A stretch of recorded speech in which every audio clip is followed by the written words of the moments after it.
ఏపీలో ఎలక్షన్లు అయిపోయిన కాడికేంచి మస్తుగా లొల్లులైతేనే ఉన్నాయి.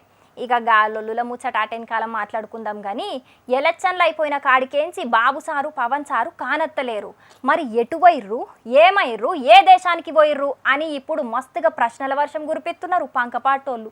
ఎలక్షన్ అయిపోయినాక కోర్టు పర్మిషన్ తీసుకొని కుటుంబంతో లండను, ఫ్రాన్సు, స్విట్జర్లాండ్ టూర్కు పోయిండు జగనన్న. బాబుసారు కూడా కుటుంబంతో కలిసి బయటి దేశాలకు పోయిండు. అయితే ఏ దేశానికి పోయిండు, ఎన్నడత్తడు అని అడుగుతున్నారు పంకపాటోళ్ళు. ప్రధాన ప్రతిపక్ష లీడర్ కాబట్టి బాబుసారు ఏడికి పోయిండో తెలియాలే అని అంటున్నారు.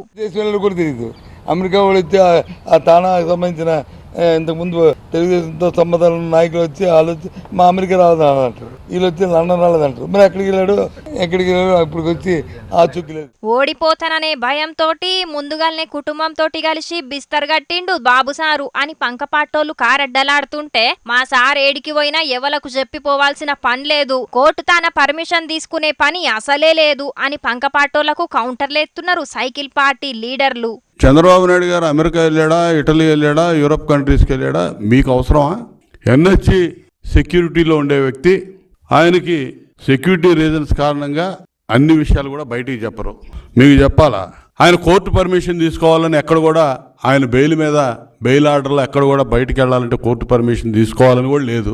మరి నిజంగానే సెక్యూరిటీ పరంగా చూస్తే బాబు సారు ఏడిపోయిండో చెప్పాల్సిన పని లేదు. కానీ పవన్ సారు కూడా ఏడగానత్తలేడు. ఎలక్షన్లు అయిపోయినాయని ఏదన్నా షూటింగ్ కు పోతే గాడ ఓ ఫోటోనో వీడియోనో వైరల్ అయ్యేది. మరి గాయన కూడా కుటుంబంతో కలిసి బయటి దేశాలకు పోయిండుగా అవచ్చు. ఇక అట్లనే షర్మిలక్క కూడా బయటి దేశానికి పోయింది. గిట్లా ఏపీల పెద్ద లీడర్లందరూ ఎలక్షన్ల పంచాదికెంచి జర్రంత నిమ్మలం అయ్యేతందుకు బయటి దేశాలకు పోయిండ్రు. అయినా గాని ఏపీలనైతే రాజకీయం వేడి రోజు రోజుకు పెరుగుతనే ఉన్నది గాని తగ్గుతలేదు. ఇంకా ఈ పెద్ద లీడర్లందరూ ఏపీలకత్తే ఇంకెంత వేడిగుంటదో చూడాలి మరి.